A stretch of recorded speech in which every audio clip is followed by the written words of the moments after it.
Assalamualaikum warahmatullahi wabarakatuh. Halo semuanya, perkenalkan nama saya Devi Putriyanti dengan NPM 2101034 dari Manajemen 4A Sekolah Tinggi Ilmu Ekonomi Latifah Mubarokiyah. Sebelumnya, saya ingin berterima kasih kepada Dr. Astiriani Dewi, SPDMS, yang telah memberikan saya kesempatan untuk bisa berbagi ilmu kepada teman-teman yang menonton video ini. Di video kali ini, saya akan mencoba untuk membagikan materi mengenai analisis biaya volume laba atau cost volume profit atau juga sering disingkat dengan CVP. Nah, teman-teman, ada yang tahu nggak sih CVP itu apa? CVP atau yang sering disebut dengan cost volume profit atau juga bisa disebut dengan biaya volume laba adalah teknik yang meliputi perubahan dalam keuntungan dalam menanggapi perubahan volume penjualan, biaya, dan juga harga. Nah, analisis ini sendiri juga bisa membantu manajer dalam mengetahui berapa biaya yang dikeluarkan oleh suatu perusahaan. Nah, teman-teman, dalam CVP itu sendiri itu ada beberapa cara yang bisa dilakukan dalam perhitungannya. Salah satunya yaitu titik impas atau BEP dalam unit, di mana titik impas atau break even point atau BEP adalah suatu titik yang menunjukkan volume pendapatan yang tidak menimbulkan laba atau rugi, di mana pada saat BEP pendapatan total sama dengan biaya total sehingga besarnya laba sama dengan 0. Nah, untuk titik impas BEP dalam unit sendiri terbagi menjadi 3. Untuk yang pertama yaitu penggunaan laba operasi dalam analisis biaya volume laba, di mana untuk bisa menentukan jumlah produk yang harus dijual untuk mencapai titik impas, maka kita bisa berfokus pada laba operasi, yaitu laba yang berasal dari operasi normal suatu perusahaan. Nah, yang harus kita lakukan itu untuk yang pertama yaitu menentukan pengertian unit terlebih dahulu. Untuk yang kedua yaitu memisahkan biaya antara komponen biaya tetap dan juga biaya variabelnya. Dimana untuk rumusnya sendiri itu ada 2 dan kalian bisa pilih salah satunya. Untuk yang pertama yaitu laba operasional sama dengan pendapatan penjualan dikurangi biaya variabel, kemudian juga dikurangi biaya tetap. Nah, untuk rumus yang kedua itu laba operasional sama dengan harga dikali unit terjual, kemudian dikurangi dengan biaya variabel yang sudah dikalikan dengan unit terjual, kemudian yang terakhir dikurangi dengan biaya total. Nah, untuk contohnya sendiri yaitu penjualan 1.000 dikali Rp3.000, gimana hasil. Jadi maksudnya tuh penjualannya tuh ada 1.000 unit dengan harga per unitnya adalah 3.000, maka jumlahnya ada 3 juta. Yang kemudian ada biaya variabel 1.000 unit dikali dengan Rp1.800, maka dihasilkanlah Rp1.800.000. Kemudian ada margin kontribusi. Margin kontribusi Rp1.200.000 itu dari mana? Dari 3 juta dari penjualannya itu seluruhan 3 juta dikurangi dengan biaya variabel Rp1.800.000. Maka dihasilkan margin kontribusi Rp1.200.000. Kemudian ada biaya tetapnya Rp720.000. Nah, kemudian laba operasinya berapa? Laba operasinya itu Rp480.000. Dari mana? Dari margin kontribusi Rp1.200.000 dikurangi dengan biaya tetap Rp720.000, maka dihasilkanlah Rp480.000. Nah, kemudian jika X adalah unit yang dijual pada titik impas, maka persamaan laba operasinya adalah ini menggunakan rumus yang pertama, yaitu pendapatan penjualan dikurangi biaya variabel dikurangi biaya tetap. Jadi 0 sama dengan penjualannya 3.000X, kemudian dikurangi 1.800X dikurangi 660.000. Maka hasilnya itu ada 1.200X itu dari mana? Dari 3.000X dikurangi 1.800X, jadi hasilnya 1.200X itu dipindahkan ke sebelah kiri, kemudian sama dengan 720 itu 660 itu dari mana? Itu dari sana, 660.000. Kemudian X sama dengan 600. Nah, jadi titik impas tercapai pada penjualan sebanyak 600 unit produk. Hal ini juga dapat dibuktikan diturunkan dari perhitungan sebagai berikut. Yang pertama itu penjualan 600 dikali 3.000. 600-nya sendiri dari mana? Dari atas, dari yang kita hasilkan tadi. Maka 600 dikali 3.000 ada 1.800.000, kemudian biaya variabelnya 600 dikali 1.800 ada 1.080.000, kemudian margin kontribusinya itu 720. Itu dari mana? Dari 1.800 dikurangi 1.080. Kemudian biaya tetapnya sama seperti yang di atas 720.000, maka laba operasinya 0. Dari mana 0? Dari margin kontribusi 720.000 dikurangi dengan biaya tetap 720.000. Nah, kemudian yang kedua ada cara pintas menghitung BEP. Cara pintas menghitung BEP itu seperti apa sih? Kan mengingat bahwa persamaan CPP itu diturunkan dari laporan rugi laba berbasis variable costing, maka kita dapat menghitung jumlah unit dalam BEP secara lebih cepat dengan berfokus pada margin kontribusi. Margin kontribusi sendiri itu diperoleh dari pendapatan penjualan dikurangi biaya variabel total, di mana rumusnya jumlah unit BEP sama dengan biaya tetap dibagi jumlah unit BEP sama dengan biaya tetap dibagi margin kontribusi per unit, di mana kalau kita menggunakan contoh yang di atas, yang pertama itu jumlah unit pada titik impasnya itu kan ada 720.000 dibagi margin kontribusi per unitnya itu ada dalam kurung 3.000 dikurangi 1.800. Jadi 3.000 penjualan, kemudian biaya variabelnya 1.800. Nah, dibagi itu kemudian menghasilkanlah 600 unit. Nah, penjualan dalam unit untuk mencapai target laba. Itu poin ketiga, yaitu analisis CPP juga dapat digunakan untuk menentukan berapa banyak unit yang harus dijual untuk memperoleh target laba tertentu. Target laba dapat ditentukan dengan nominal tertentu atau sebagai persentase dari penjualan. Pendekatan laba maupun pendekatan margin kontribusi bisa digunakan untuk menghitung target laba tersebut. Jadi, semisal target laba yang ditentukan itu 750.000, maka dengan menggunakan persamaan dasar titik impas, kita hanya perlu menambahkan target laba sebesar 750.000 pada biaya tetap sehingga didapatkan seperti jumlah unit sama dengan 720.000 itu biaya tetap ditambah dengan target labanya itu 750.000 dibagi Rp 1.200 itu dari mana? Dari 3.000 penjualnya ada 3.000 dikurangi biaya variabelnya 1.800, maka dihasilkan 1.200 di sini. Dengan hasil dari penjualannya adalah 1.225 unit. Nah, kemudian untuk cara yang kedua, yang pertama tadi BEP, kemudian ada cara yang kedua dalam CPP yaitu titik impas BEP dalam nominal penjualan. Nah, untuk menghitung BEP dalam nominal, biaya variabel dianggap sebagai persentase penjualan.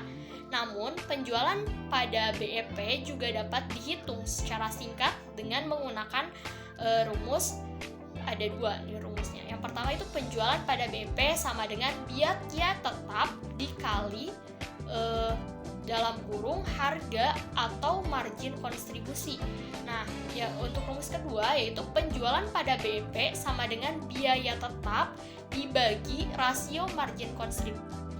Untuk contohnya sendiri itu kita masih menggunakan contoh yang di atas.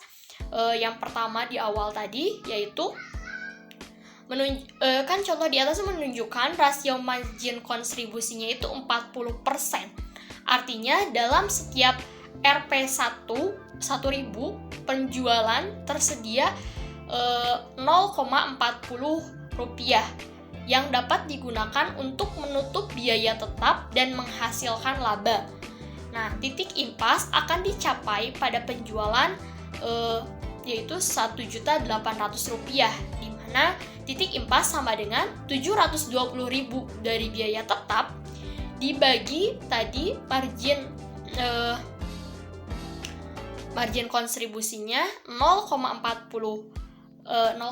atau 40% maka dihasilkanlah 1.800.000.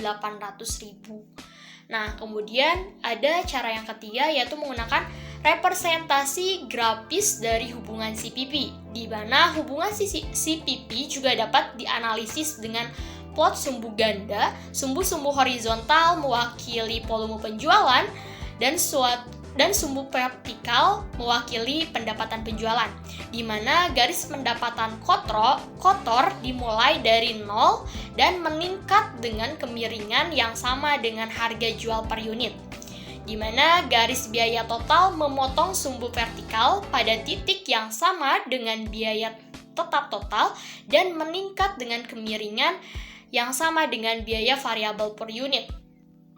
Nah, jika pendapatan total lebih rendah dari garis biaya total, akan ada zona kerugian. Sebaliknya, jika garis total pendapatan lebih tinggi dari garis total biaya, maka akan ada zona keuntungan. Nah, titik impas adalah pemotong garis penjualan total dan garis biaya total. Titik impas pada gambar yang bisa teman-teman lihat di layar adalah tingkat penjualan 600 produk dan hasil penjualan sebesar Rp1.800.000. Teman-teman, untuk selanjutnya yaitu perencanaan laba melalui model CPP, di mana dalam perencanaan laba perlu adanya perhitungan kemungkinan salah satu variabel yang dapat mempengaruhi besar kecilnya target laba. Untuk model dalam mempelajari dampak perubahan variabel tersebut adalah analisis sensitivitas dengan cara merubah harga jual, merubah biaya variabel, dan juga merubah biaya tetap. Dan ketiganya juga bisa dilakukan secara bersamaan. Contohnya saja seperti merubah harga jual dengan cara menurunkan harga jual. Untuk contohnya sendiri itu, pabrik tahu Pinjaya melakukan kebijakan dengan cara menurunkan harga jual 10% dan menaikkan biaya variabel sebesar 10%.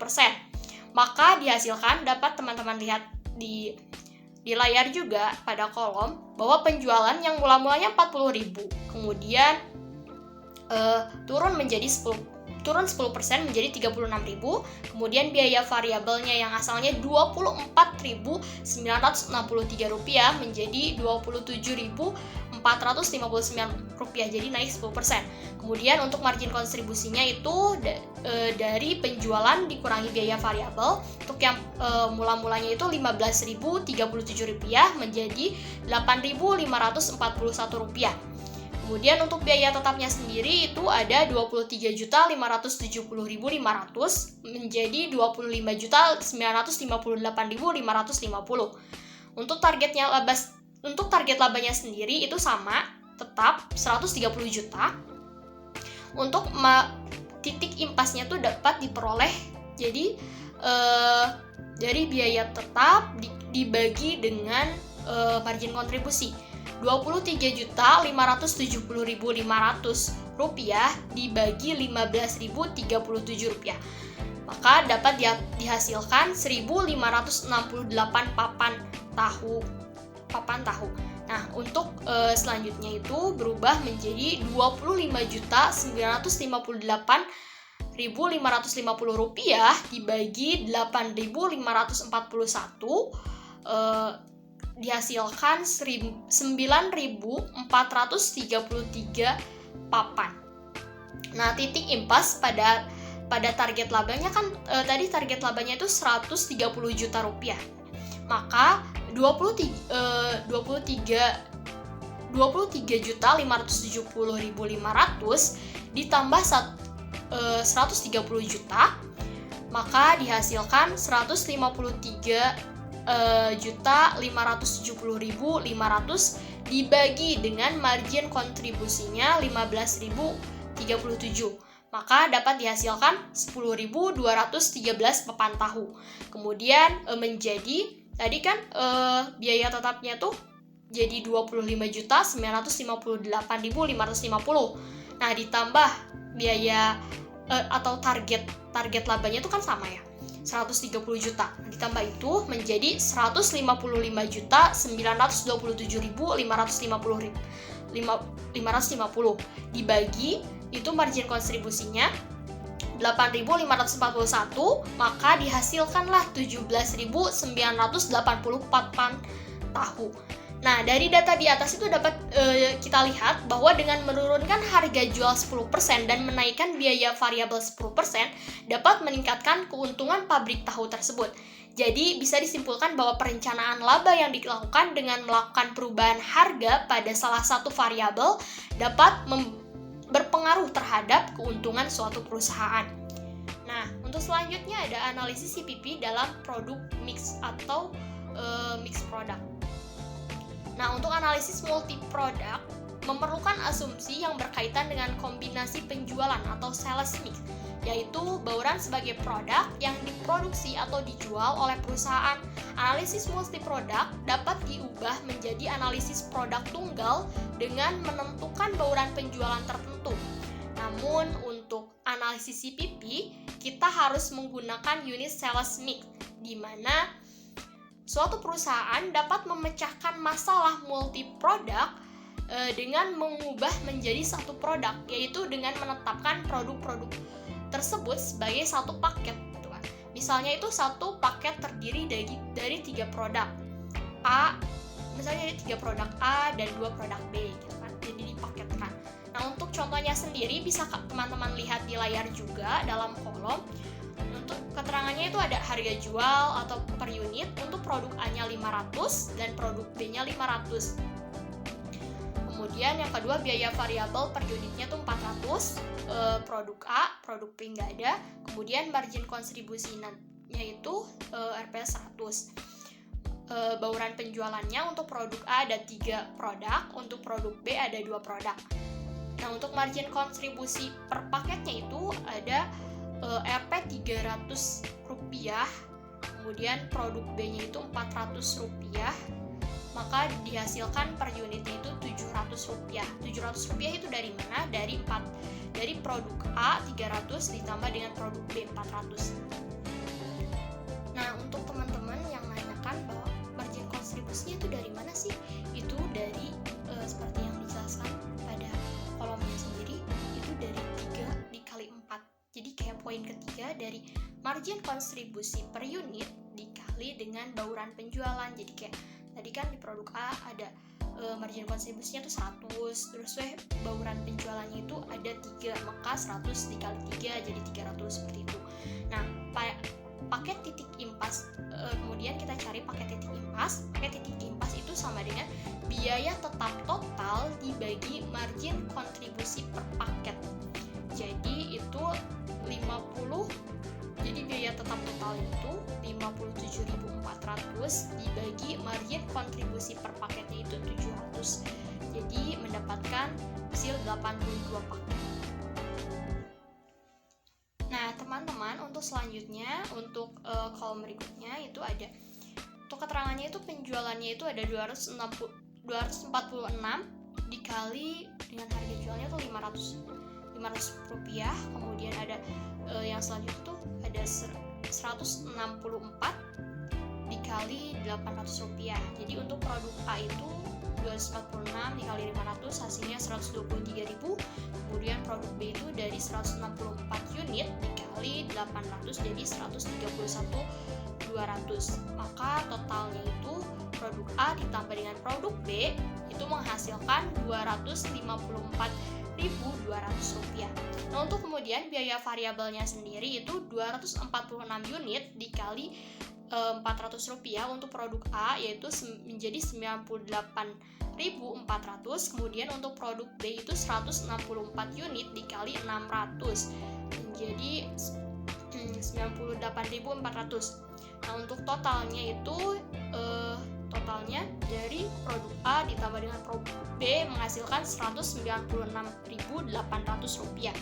Untuk margin kontribusinya sendiri itu seperti biasa, margin kontribusi itu dihasilkan dari penjualan dikurangi biaya variabel, maka dihasilkan 123.000 dikurangi 98.400 dihasilkan 24.600. Kemudian untuk produk B-nya 131.200 dikurangi 98.400 menjadi 32.000. Nah, untuk totalnya sendiri itu kan tadi penjualan total keseluruhan dari produk A dan produk B 254.200 dikurangi dengan total biaya variabel produk A dan produk B 196.800 menjadi maka dihasilkan margin kontribusi 57.400. Kemudian untuk biaya tetap langsungnya itu ada 24.000 di produk A, dan di produk B ada 16.000. Maka jika dijumlahkan adalah 40.000. Nah, untuk margin segmennya sendiri, untuk produk A itu 600, sedangkan untuk produk B 16.800. Nah, kalau teman-teman sendiri bertanya itu dari mana, 600 dari mana sih, dan 16.800 dari mana, itu dari margin kontribusi dikurangi biaya tetap langsung. Padahal biaya tetap langsung itu dari sananya, jadi dari sananya sudah ditetapkan sekian. Nah, untuk margin segmennya sendiri itu pengurangan dari margin kontribusi dikurangi biaya tetap langsung. Nah, kemudian ada biaya tetap dari margin segmennya itu ditotalkan dari produk A dan produk B. Produk A-nya 600, kemudian produk B-nya 16.800, maka dihasilkan 17.400. Nah, untuk biaya tetap tidak langsung itu 17.400. Itu juga dari mana? Dari sananya sudah ada seperti itu. Jadi tidak dihitung. Kemudian laba ruginya itu adalah 0. Dari mana sih 0? Dari margin segmen dikurangi biaya tetap tidak langsung. Jadi 17.400 dikurangi 17.400. Nah, maka laba atau ruginya tuh 0. Jadi mereka berada di titik impas 0. Jadi tidak rugi maupun tidak laba. Kemudian untuk berdasarkan titik impas, untuk 82 bungkus tersebut, titik impas akan terjadi saat terjual 246 bungkus produk A dan juga 164 bungkus produk B, seperti itu, teman-teman. Teman-teman, terima kasih kepada teman-teman semua yang sudah menonton video ini. Terima kasih juga kepada Dr. Astri Riani Dewi, SPDMS, yang telah memberikan saya kesempatan untuk mencoba berbagi materi ataupun berbagi ilmu kepada teman-teman semuanya. Mohon maaf bila masih terdapat banyak sekali kekurangan. Sekian dari saya, akhirul kalam. Wassalamualaikum warahmatullahi wabarakatuh.